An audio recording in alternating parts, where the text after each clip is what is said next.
সুপ্রভাত বন্ধুরা, আমি মৈত্রেয়ী আর আমার চ্যানেল এক্সপ্লোর উইথ মৈত্রেয়ীতে আপনাদেরকে স্বাগত। এখন আমরা আছি মির্জাপুর, আর মির্জাপুরের বিন্ধ্যাচল অঞ্চলে ঘুরে বেড়াচ্ছি। এখন নিচে যে জায়গাটা দেখতে পাচ্ছি এটা বিন্ধ্য পর্বত। বিন্ধ্য পর্বত ভারতবর্ষের একমাত্র ক্ষয়জাত পর্বত। এটা ক্ষয়ে ক্ষয়ে প্রায় বিলীন হওয়ার মুখে। তো নেমে গেছি, নেমে এবার মন্দিরের দিকে যাচ্ছি। এটা কিন্তু বেশ পাহাড়ের ওপরে এবং কথা ইকো হচ্ছে আর খুব ঠান্ডা একটা হাওয়া দিচ্ছে। দারুণ জায়গাটা, দারুণ। এই যে পুরোটা এরকম, এটা পাহাড়ের ওপরে, নিচটা ওখান থেকে দেখা যাবে, পরে দেখাচ্ছি। তো রোপওয়ে করে আমরা বিন্ধ্য পর্বতের একদম ওপরে চলে এলাম, আর এখানে এসে দেখতে পেলাম একটা মন্দির আছে এবং সেই মন্দিরের মধ্যে হনুমানজির মূর্তি আছে। তো এখানে হনুমানজির মূর্তি দর্শন করলাম, আর জায়গাটা ভীষণ শান্ত, নিরিবিলি, এক আধজন লোক রয়েছে, পুরো জায়গাটাই ভীষণ সুন্দর। মজাটা হলো যেখানে এনে নামিয়ে দিল রোপওয়ে, এখানে কোনো অষ্টভুজা মন্দির নেই। এখানে যে মন্দিরটা আছে সেটা হচ্ছে হনুমান মন্দির। এবার অষ্টভুজা মন্দির কোথায় কেউ বলতে পারছে না, অভিষেক খোঁজ করতে গেছে। তো এখানে অষ্টভুজা মন্দির নেই, মানে এই রোপওয়েটা একটা ঢপের রোপওয়ে, তোমাকে ওই 1-2 মিনিট ওপরে নিয়ে এসে একটা জায়গায়, মানে এমন জায়গায় এনেছে যেখানে আবার গাড়িও যায়। এই যে এখানে গাড়িও দাঁড়িয়ে রয়েছে সব প্রচুর। তো আমরা ভেবেছিলাম পাহাড়ের একদম ওপরে যাবে, কিন্তু এটা নয়, এটা একটুখানি এসেই নামিয়ে দিল যেখানে রোডের পাশে, মানে এখানে গাড়িও আসে। তো অষ্টভুজা মন্দির খুঁজে পাইনি, দেখা যাক। তো রোপওয়ে করে বিন্ধ্য পর্বতের ওপরে উঠে এসে দেখলাম এখানে গাড়িও আসে। তো এখানে এসে তো অষ্টভুজা মন্দির খুঁজে পেলাম না।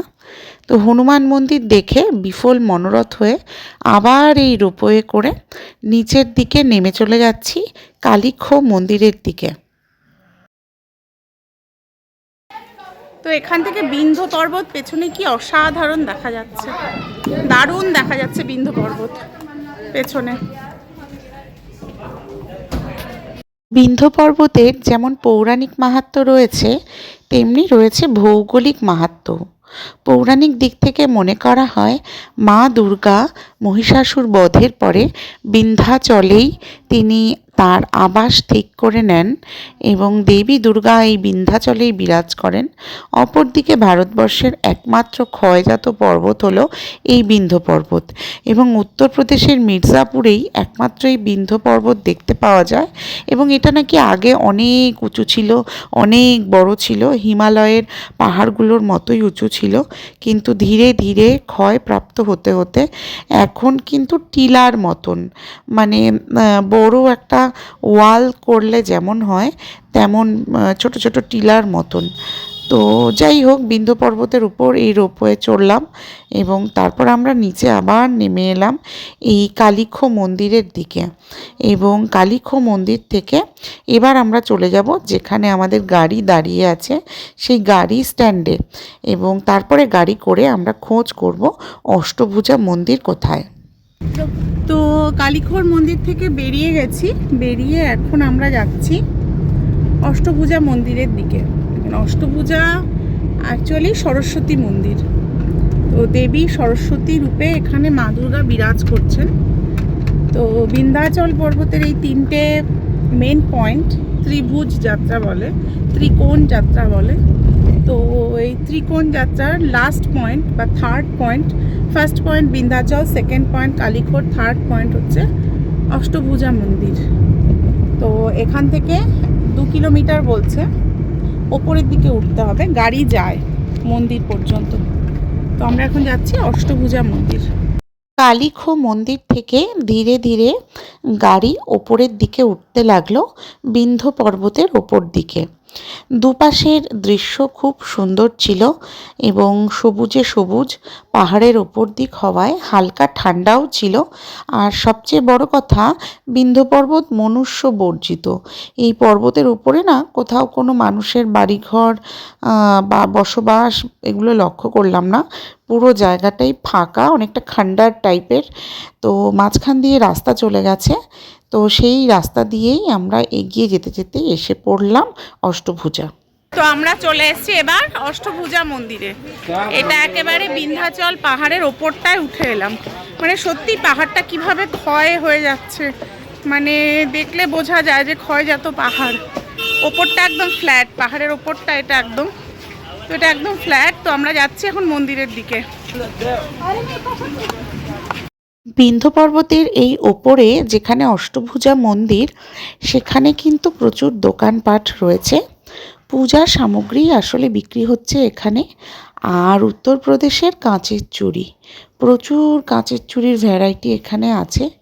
তো আমি যেহেতু কাঁচের চুড়ি পরি না, বহুকাল হয়ে গেছে কাঁচের চুড়ি পরি না, প্রায় 20 বছরের ওপর তো হতেই চললো কাঁচের চুড়ি আমি পরি না। তো সেই কারণে কাঁচের চুড়ি আর কিনলাম না, কিন্তু দেখতে ভীষণ ভালো লাগলো। তারপর অষ্টভুজা মন্দিরের জন্য পূজার সামগ্রী নিয়ে এগিয়ে গেলাম মন্দিরের দিকে।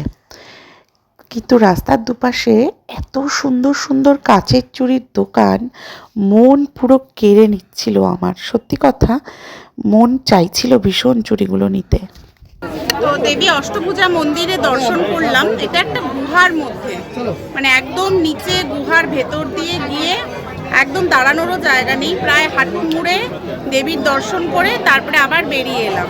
তো ওখানে ক্যামেরা, আমি তো ভালোই দাঁড়িয়েছিলাম। তো ওখানে ক্যামেরা, হ্যাঁ ক্যামেরা যেহেতু অ্যালাউ ছিল না, তো ওটা দেখাতে পারলাম না। তো বাইরে বেরিয়ে এসে যেখান থেকে প্রসাদ নিয়েছি সেখানে এসে বলছি ওই প্রচণ্ড ভিড়, মানে প্রচুর প্রচুর মানুষ, কোটি কোটি মানুষ, বাপরে বাপ। মানে এইসব জায়গায় এত মানুষ, এত মানুষ। যাই হোক, আমরা ঠিকঠাক দেখেছি, পুজোও দিয়েছি, দর্শন দিয়েছি। এবার আমরা চলে যাব চুনার ফোর্টে।